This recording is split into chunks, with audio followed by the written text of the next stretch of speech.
Assalamualaikum warahmatullahi wabarakatuh. Halo Sobat Spentika, kembali lagi bersama saya Yasmin. Welcome to Spentika Podcast.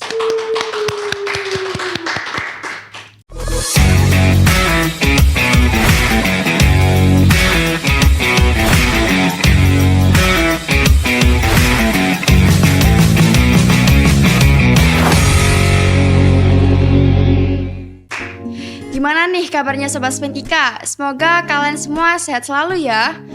Nah Sobat Spentika, kita sedang kedatangan tamu nih dari BNN, yaitu Badan Narkotika Nasional Kabupaten Sidoarjo. Sebelumnya kalian sudah tahu tidak apa itu narkotika? Kita di sini akan membahasnya lebih lanjut bersama dengan Kak Widya sebagai Ketua Tim P2M Pencegahan dan Pemberdayaan Masyarakat Kabupaten Sidoarjo. Mari kita sapa terlebih dahulu tamu kita. Assalamualaikum Kak Widya. Waalaikumsalam Kak Yasmin. Gimana Kak kabarnya? Ya, syukurlah sehat. Ya. Oh iya Kak, kita ngobrol dulu ya Kak. Boleh? Tentang pengalaman kakak sebagai ketua PIM P2M. Oke. Seperti apa kak menjadi ketua tim P2M Kabupaten Sidoarjo itu? Oke, baik. Jadi Kak Yasmin, kalau aku boleh cerita ya, masuk di BNN itu tahun 2012 ya. Dulu kita nggak ngerti nih BNN, wah Badan Narkotika Nasional, masa kita ngurusin narkotika sih gitu ya, masa kita yang ngurusin ganja, sabu dan lain-lain. Ternyata banyak sekali kegiatan yang dilakukan oleh BNN, salah satunya sosialisasi, kemudian tes urin yang kita juga sedang lakukan hari ini gitu ya. Terus kita kampanye P4GN. P4GN? Apa itu kak P4GN? P4GN. Jadi emang banyak yang masih belum tahu P4GN ya. Kepanjangannya panjang banget. Nah, P4GN itu pencegahan, pemberantasan, penyalahgunaan dan peredaran gelap narkotika.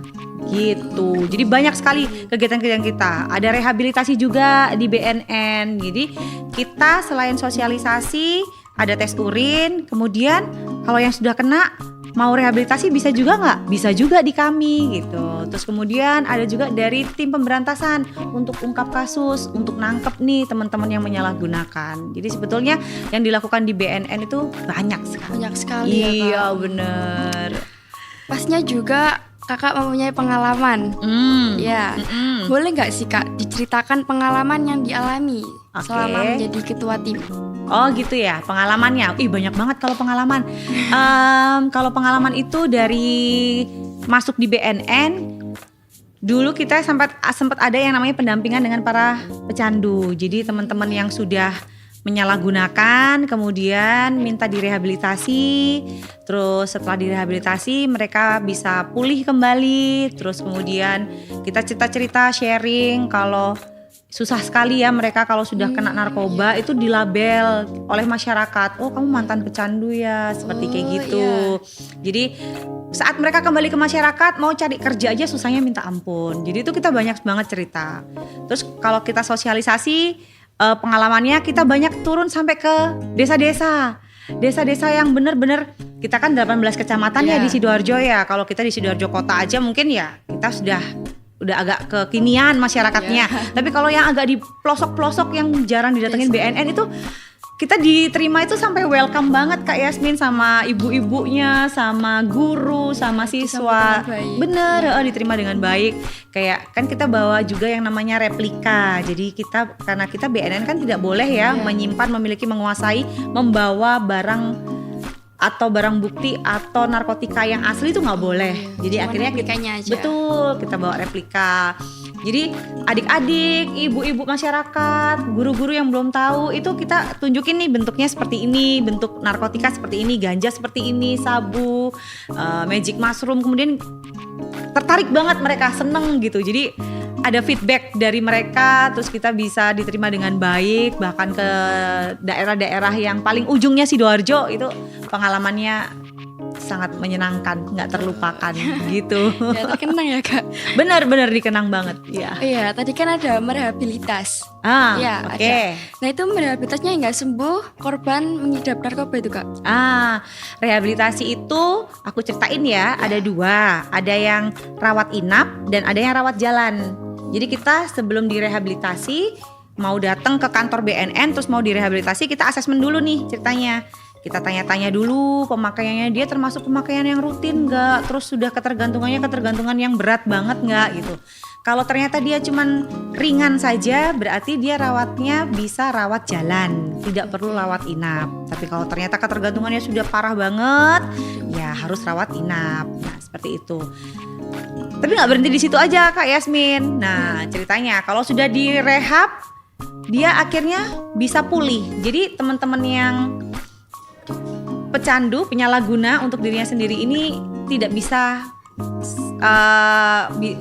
kembali ke kondisi awal. Jadi posisinya selalu pulih, sebatas pulih aja. Karena kan kalau sudah menyalahgunakan narkotika, banyak yang sudah rusak kan organ-organ di dalam tubuhnya, sistem sarafnya juga rusak kan. Jadi dia saat direhabilitasi selesai rehab, bisanya pulih. Nah, saat pulih dia kembali ke masyarakat, tidak serta-merta kemudian dia bebas nih, nggak mungkin bisa pakai lagi gitu, enggak. Jadi ada yang namanya ke-trigger bisa untuk relapse. Relapse itu kembali pakai lagi. Nah, itu juga kecanduan ya Kak. Nah, namanya juga kecanduan gitu. Oh iya nih Kak, ada salah satu berita tentang influencer. Oke. Influencer yang terjerat hukum mengenai penyalahgunaan narkoba. Nah, siapa itu? Bagaimana tanggapan Kakak untuk itu? Siapa Kita tidak sebut influencer? merek kan. Oh, nggak sebut merek. Itu tadi barusan kayak yang aku ceritakan tadi. Jadi setelah dia rehab, nggak serta-merta dia aman nih, nggak bisa aman kalau sudah rehab dia pasti bebas bersih lagi nih, nggak akan pakai lagi, nggak bisa. Jadi lingkungan sekitar itu turut jadi faktor utama untuk dia bisa relapse. Relapse itu kembali pakai lagi. Nah, kalau saat itu dia sudah pernah direhab, kemudian selesai rehab, dia pakai lagi, dia masih boleh untuk direhabilitasi lagi. Jadi masih punya hak untuk bisa direhabilitasi lagi. Tapi kalau sudah ketangkap untuk kesekian kalinya dan itu Beda cerita lagi. Iya gitu kan. Karena kan ini yang salah apa nih? Salah proses rehabnya kah yang kurang tepat sasaran, atau karena memang setelah dia rehab dia nggak bisa keluar dari lingkungan yang menjerat dia. Nah ini yang membuat dia kembali lagi seperti itu. Jadi akan dikaji lebih dalam lagi. Boleh nggak isi dia rehab lagi untuk kesekian kalinya gitu. Sedangkan dia tetap berulang pakai. Itu ada maksimalnya nggak Kak? Untuk maksimal sih 2 kali ya. Dan orang yang pakai atau menyalahgunakan narkoba ini kan adalah orang yang dengan sengaja merusak tubuhnya sendiri kan. Jadi dia itu sebenarnya adalah orang-orang yang sakit. Nah kalau orang yang sakit nih Kak Yasmin, berarti harus diapakan? Disembuhkan kan? Ya, disembuhkan. Nah betul, jadi kalau ada orang sakit harus disembuhkan. Kalau dia pakai menyalahgunakan narkotika, berarti dia harus direhabilitasi untuk menyembuhkan. Kayak gitu. Oh iya Kak, dari informasi yang disampaikan melalui salah satu komite sekolah, bahwa di daerah Krian ini juga termasuk daerah zona merah terpapar pengaruh narkoba. Oke. Bagaimana tanggapan Kakak tentang ini? Dan dari P2M sendiri apakah ada program untuk itu? Oke, baik. Red zone ya. Sudah nggak red flag lagi ya. Iya, zona merah. Zona merah. Jadi gini, Kak Yasmin, kita sebetulnya tidak mau meng-underestimate ya. Kita tidak mau menyepelekan. Jadi sebetulnya di setiap wilayah itu berpotensi jadi wilayah yang rawan, berpotensi jadi wilayah yang bahaya. Sama seperti fenomena gunung es. Mungkin kita dari lautan kelihatan ya puncaknya gunung es gitu ya. Dipikirnya kecil aja, tapi ternyata kalau kita menyelam, ternyata gunung esnya tuh gede banget di dalam gitu kan. Yang muncul tuh hanya yang sedikit aja. Jadi kalau sebetulnya banyak yang datang ke kita minta direhab, atau banyak dari teman-teman seksi pemberantasan dan juga teman-teman kepolisian mengungkap kasus, itu yang kelihatan aja, yang tidak terlihat masih banyak. Jadi sebetulnya tidak Krian aja, jadi banyak kecamatan lain, desa-desanya juga banyak sekali yang berpotensi jadi rawan. Jadi harapan kami memang kalau yang sudah dipetakan dan dia adalah kawasan yang rawan, kita harus sering mengintervensi nih ke desa dan kawasan itu. Jadi jangan sampai desa yang sudah rawan, kecamatan yang sudah rawan didiemin aja, nggak diintervensi gitu ya. Takutnya ntar dia nih nular nih ke desa yang sampingnya, nular ke kecamatan yang lain. Akhirnya kita intervensi terus. Nah bentuk kegiatan kami selain kita rutin sosialisasi di situ, jadi sosialisasinya nggak cuma ke sekolah-sekolah, kita juga sosialisasi ke PKK, ke Karang Taruna nih anak-anak mudanya ya kan, ke ibu-ibu PKK, karena kita berpikirnya ibu ini adalah garda terdepannya dalam sebuah keluarga. Ya, jadi ibu ini yang melindungi keluarga. Jadi harus mendapat informasi tentang P4GN lebih lengkap Lanjut lagi, betul. PKK sudah. Untuk yang muda-muda nih, Karang Taruna, kita juga sasar juga.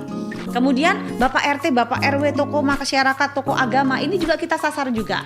Gitu. Jadi harapannya nanti kalau keluarganya ini kuat, keluarganya tangguh, masuk ke masyarakat, masyarakatnya jadi kuat lagi, masyarakatnya jadi tangguh lagi. Naik lagi jadi Sidoarjo yang kuat, Sidoarjo tangguh dan juga bersinar. Apa coba bersinar? Bersinar. Bersih narkoba. Oh, Nah, itu. bersih narkoba. Iya, kayak anti gitu. narkoba ya. Oke. Bener. Iya Kak, sebelum lanjut ke pertanyaan yang sebenarnya saya ingin tanyakan dari tadi, silakan Apa itu? disambi dulu minumnya. Oh iya, terima kasih. Iya. Iya. Mbak Jasmine juga silakan. Nggak apa. Oke. Oke.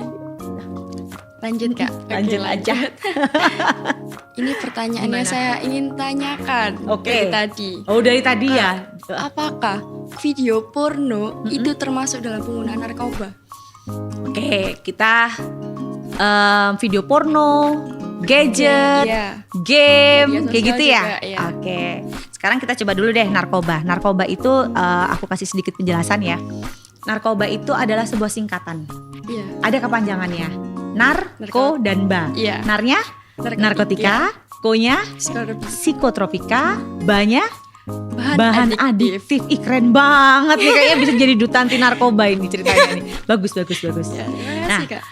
kalau yang nar itu narkotika itu adalah kewenangan dari BNN ya, Badan Narkotika Nasional. Kemudian ko-nya psikotropika itu adalah kewenangan dari Dinas Kesehatan atau Puskesmas. Kemudian bahan adiktif itu adalah kewenangan Bupati, Wali Kota atau Gubernur setempat ya. Sedangkan untuk yang namanya video porno, game, ya itu adalah bukan zat dan juga bukan obat. Jadi tidak termasuk dari narkotika, tidak termasuk psikotropika dan tidak termasuk dari bahan adiktif. Tapi sama-sama bisa bikin kecanduan. Iya, Nah, ini kalau tidak dikontrol akan bisa bikin kecanduan. Ketergantungan juga ya Kak. Ketergantungan juga dan itu dampaknya negatif. Kalau ketergantungan atau kecanduan kayak yang dampak positif sih nggak masalah ya, kayak giat belajar, giat bekerja, giat kan juga gitu ya. sekarang belajar lewat media sosial semua Nah, Kak. banyak Ya. kan media sosial kamu bisa cari informasi sebanyak-banyaknya. Tapi ternyata media sosial, gadget kalau tidak dimanfaatkan dengan baik, dia malah cari info yang nggak benar, ya kan? Kayak video porno tadi, terus game online, Iya. bahkan Judi juga ada judi Kak. online. Nah itu dia bukan zat, bukan obat, tapi sama-sama bisa bikin kecanduan. Harus dikontrol seperti itu. Oke Kak. Ya. Ya. Sangat membantu sekali jawabannya. Iya. Oke. Sebelum podcast ini diakhiri, apakah Kak Widya memiliki pesan yang mau disampaikan kepada Sobat Spentika? Gitu ya, pesan ya. Ya, Ya, pesan kakak kan kali ini sudah remaja ya, sudah bisa membedakan mana yang baik, mana yang tidak baik gitu ya. Terus sudah harus mulai berpikir juga ke depannya mau dibawa kemana sih hidup kita ini ya. Mau jadi orang yang berguna nggak? Mau jadi orang yang useless nggak? Mau jadi orang yang kerjanya keren nggak? Mau jadi orang yang alah udah woles gini-gini aja gitu ya. Jadi mulai sekarang tata hidup kalian. Kalau narkotika, psikotropika dan bahan adiktif ini menghambat kalian jadi orang yang berprestasi, tinggalkan itu.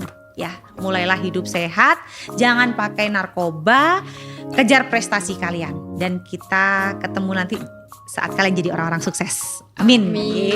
Gitu. Ya. Sebelum diakhiri ada jargonnya Spentikes nih Kak. Oke, boleh ayo ajarin aku. Spentikes, memberi inspirasi tanpa henti. Memberi inspirasi tanpa henti. Oke. Memberi inspirasi tanpa henti. Tanpa henti. Oke, baik. Ya. Ayo. Oke, demikian Sobat Spentika. Saya Yasmin pamit undur diri. Spentikes, memberi inspirasi tanpa henti. Wassalamualaikum warahmatullahi wabarakatuh. Bye.